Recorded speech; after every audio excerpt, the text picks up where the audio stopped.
Chasing Aesthetics, un podcast sobre nutrición, entrenamiento y estilo de vida.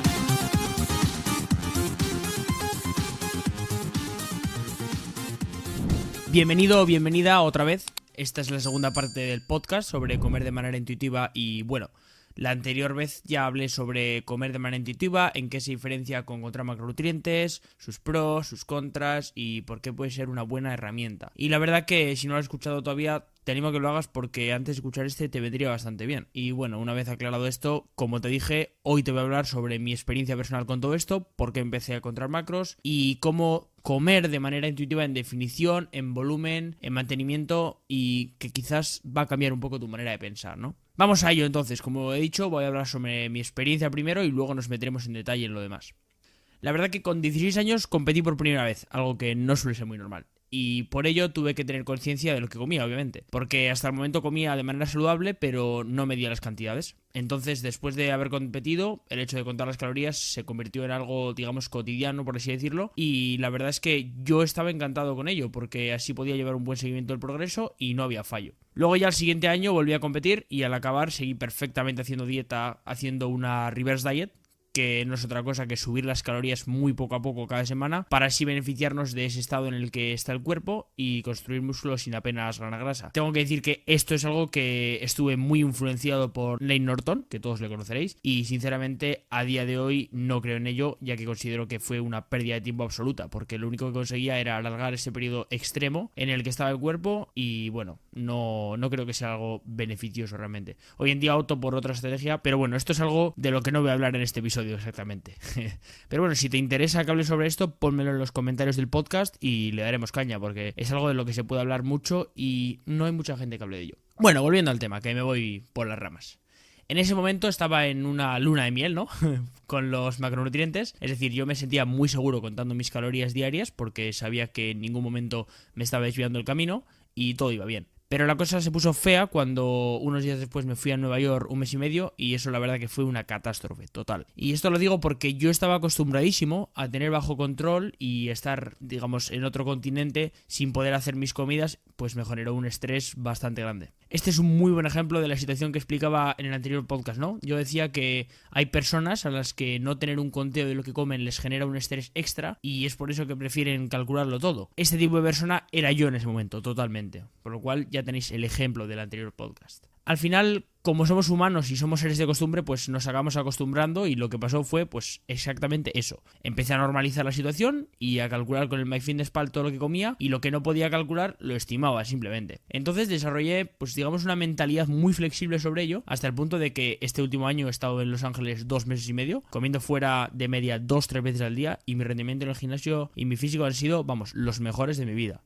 Sin ninguna duda, incluso mejor que en competición. Por lo tanto, digamos, he aprendido a priorizar y saber diferenciar. Bueno, como comenté en el anterior episodio, hay que saber ser flexible cuando uno puede serlo y ser serio cuando toca. Hay que saber diferenciar y hay que saber de prioridades, sobre todo. Pero algo que hay que tener en cuenta es que no cualquiera puede, es decir, yo ahora mismo no cuento la comida, pero con los años que tengo de práctica, pues ya sé estimar a la perfección lo que como y lo que pongo en mi plato. Y vamos, yo personalmente, en el momento que conseguí hacer esto, he conseguido eliminar muchísimo estrés y estar más feliz y sinceramente he logrado el mejor estado físico de mi vida de esta manera, porque aunque pienses que no, el factor mental es la clave para cambiar un físico, es decir, si nuestra mente no está en orden, lo demás no va a llegar a nada. Y básicamente, pues esta es mi historia, ¿no? Esta es mi historia de amor-odio con los macronutrientes y yo creo que lo que tienes que sacar de todo esto es todo el momento en el que dejes de contar macronutrientes y comas de manera intuitiva, aunque parezca mentira, vas a conseguir tener el verdadero, digamos, control de tu físico y esto se va a ver reflejado en tu forma de vivir y sobre todo en este mundillo es muy importante todo eso y en tu apariencia se va a ver, se va a notar. Ahora bien, lo que no quiero es que interpretes esto de una manera mala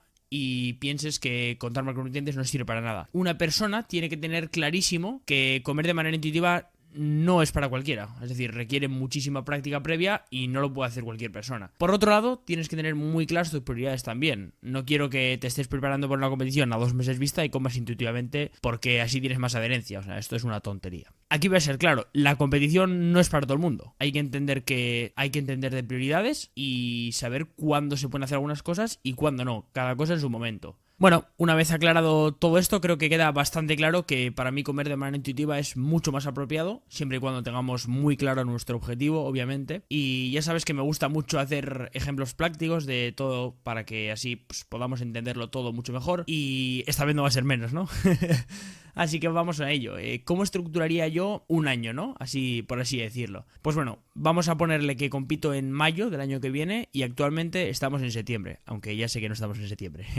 Bien, pues comería de manera intuitiva desde septiembre hasta febrero aproximadamente. Luego en febrero empezaría a contar mis calorías para estar seguro de lo que estoy comiendo y comería pues esas cantidades aproximadas hasta marzo. Pero estar pesando la comida no sería algo que estaría haciendo previamente a febrero, sino que solo durante ese mes para saber lo que estoy comiendo. Entonces, luego ya una vez que llega marzo contaría todas las calorías perfectamente porque preparándome para competir no hay fallo que valga. Y ya después de competir pues seguiría contando los macronutrientes 1 o 2 semanas, preferiblemente 2, y el resto del tiempo empezaría a comer de manera intuitiva, es decir, ya he contado los macronutrientes con los que me he quedado en la definición, que serían bajitos, por lo cual lo voy a subir en esa primera semana, que bueno, es lo que hablaba antes de la Recovery Diet, que no voy a meterme en ello, pero ya sabría lo que estoy comiendo, entonces sabiendo lo que como, seguiría de ahí en adelante. Personalmente a mí esto es algo que me ayuda de cara a irme 2 meses fuera en verano y saber aproximadamente el rango calórico en el que me muevo y claro, así de esta forma no voy a añadir más estrés en pesar las comidas, en decir uy, cuántas calorías me he ido, cuántas no, por lo tanto para mí la verdad que me ahorra muchísimo tiempo. Así que esta sería mi experiencia propia y mi forma de hacer las cosas. No es algo que va a servir a todo el mundo, pero puede ser una visión bastante adecuada, creo yo, ¿no? No sé qué piensas, pero yo creo que bastante adecuado por lo menos puede serlo. Y como he comentado al principio, pues vamos a hablar ahora de si comer de manera intuitiva es igual de efectivo para volumen, definición y mantenimiento. Y es probable que lo que te vaya a decir te sorprenda porque seguro que piensas que es una estrategia útil para mantenimiento, algo menos para volumen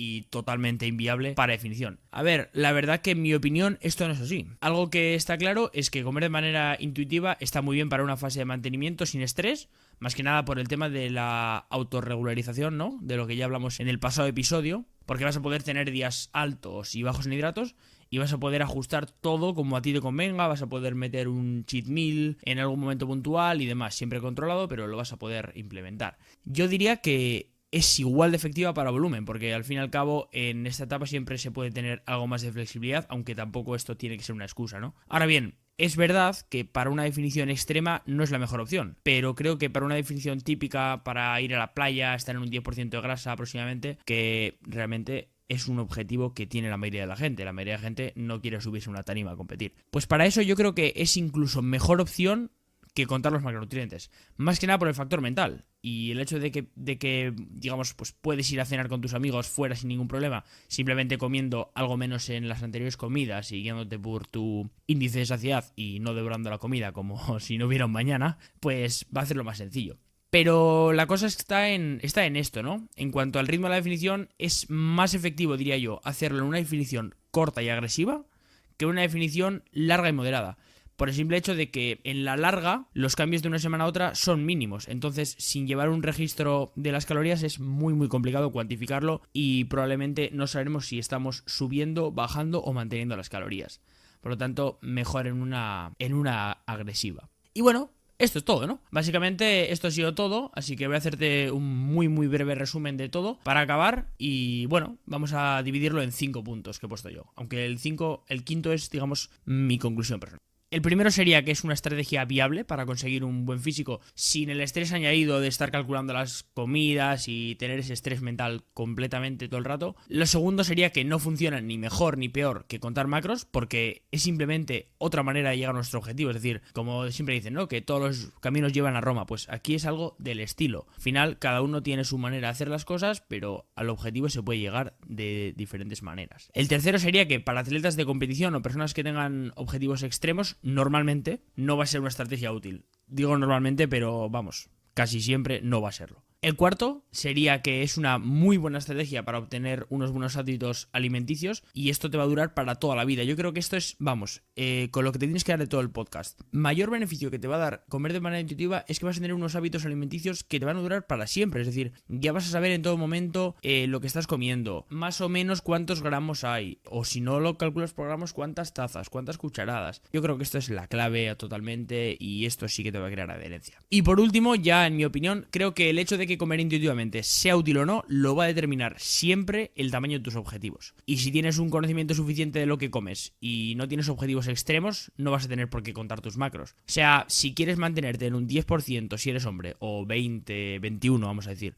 siendo mujer, no te estreses y no seas esclava de unos números si eso realmente te va a generar un estrés y te aseguro que vas a tener una vida muchísimo más plena. Así que nada, ya hemos acabado con esta segunda parte y espero que te hayan gustado los 2 episodios y sigas aquí porque vamos a darle muchísima caña.